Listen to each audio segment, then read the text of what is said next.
வணக்கம் அன்பு சொந்தங்களே, இன்னும் ஒரு இப்போது 2.0 செய்திகளில் உங்களை எல்லாம் சந்திப்பதில் மிகுந்த மகிழ்ச்சி. முதலமைச்சருடைய உடல் நலம்தான் தமிழ்நாடு எங்கும் பேசுபொருளாக ஆகி இருக்கிறது. உள்ளாட்சி தேர்தலை எதிர்நோக்கி கொண்டிருக்கக்கூடிய, அதற்காக களத்தில் நின்று பாடுபட்டு கொண்டிருக்கக்கூடிய ஒவ்வொருவருமே முதலமைச்சர் ஜெயலலிதாவுக்கு என்ன ஆனது, அவருடைய உடல் நலம் எப்படி இருக்கிறது என்பதுதான் அவருடைய கேள்வியாக இருக்கிறது. செப்டம்பர் 22 இரவு அப்பல்லோ மருத்துவமனையில் ஜெயலலிதா அனுமதிக்கப்பட்ட போது வெளியிட்ட மருத்துவ செய்தி குறிப்பில் அப்பல்லோ மருத்துவமனை என்ன சொன்னது? காய்ச்சல் மற்றும் நீரிழப்பு காரணமாக அவர் மருத்துவமனையில் அனுமதிக்கப்பட்டிருக்கிறார், சில நாட்கள் ஓய்வு தேவைப்படுகிறது என்று. ஆனால் உண்மையில் என்ன நடந்தது? அவர் மிகவும் மோசமான ஒரு உடல்நலத்தோடு மருத்துவமனையில் அனுமதிக்கப்பட்டிருக்கிறார்.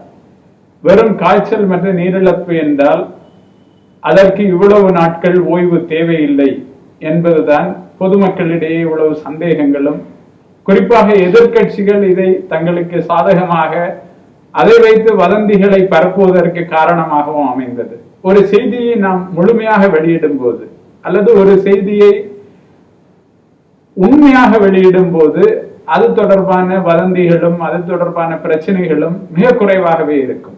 ஆனால் ஒரு செய்தியை பாதியாக மறைத்து வெளியிடும் போது அதை கண்டிப்பாக எதிர்கட்சிகள் பயன்படுத்தி, ஏனென்றால் உள்ளாட்சி தேர்தலில் சில மாநகராட்சிகள் தங்களுக்கு வாய்ப்பு இருக்கிறதாக சில எதிர்கட்சிகள் கருதுகின்றன. எனவே இதை நிச்சயமாக அவர்கள் பயன்படுத்துவார்கள்.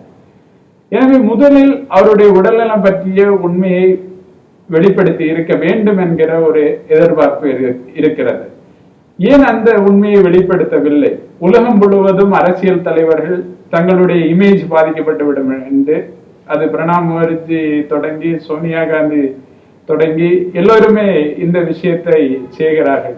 ஏன் அமெரிக்க ஜனாதிபதி தேர்தல் நடந்து கொண்டிருக்கிறது. அமெரிக்க ஜனாதிபதி தேர்தலில் பிரச்சாரம் செய்து கொண்டிருந்த போது திடீரென்று மயங்கி விழப்போனார் ஹிலாரி கிளின்டன்.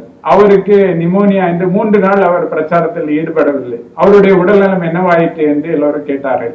அதற்கு பிறகு ஒரு மருத்துவ அறிக்கை, அவருக்கு ஒரு மைல்டு நிமோனியா தான் என்று கொடுத்தார்கள்.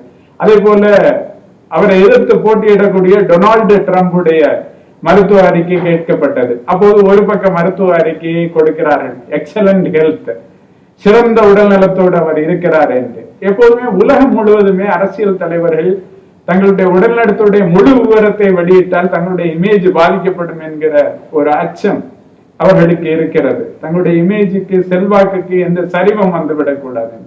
அந்த அடிப்படையில் தான் ஜெயலலிதா பற்றிய தகவல்களும் ஆரம்பத்தில் முழுமையாக வெளியிடப்படவில்லை. லண்டனில் இருந்து டாக்டர் பீலே வந்த பிறகுதான் அவருடைய உடல் நலத்துக்கு என்ன விதமான பிரச்சனை, ஏனென்றால் பீலேயுடைய சிறப்பம்சமே செப்சிஸ் என்கிற இன்ஃபெக்ஷன், இரத்த தொற்றுக்கு உலகத்தில் அப்படிப்பட்ட தொற்று மிக மோசமாக பாதிக்கப்பட்டவர்களுக்கு உயிர்காக்கும் உயர் சிகிச்சைகளை அளித்தவர் டாக்டர் பீலே. அவர் வந்த பிறகுதான் இது பற்றிய முழு விவரங்கள் உறுதிப்படுத்தப்பட முடிந்தது. ஏற்கனவே அது பற்றிய தகவல்கள் செய்தியாளர்களுக்கு வந்தாலும் கூட.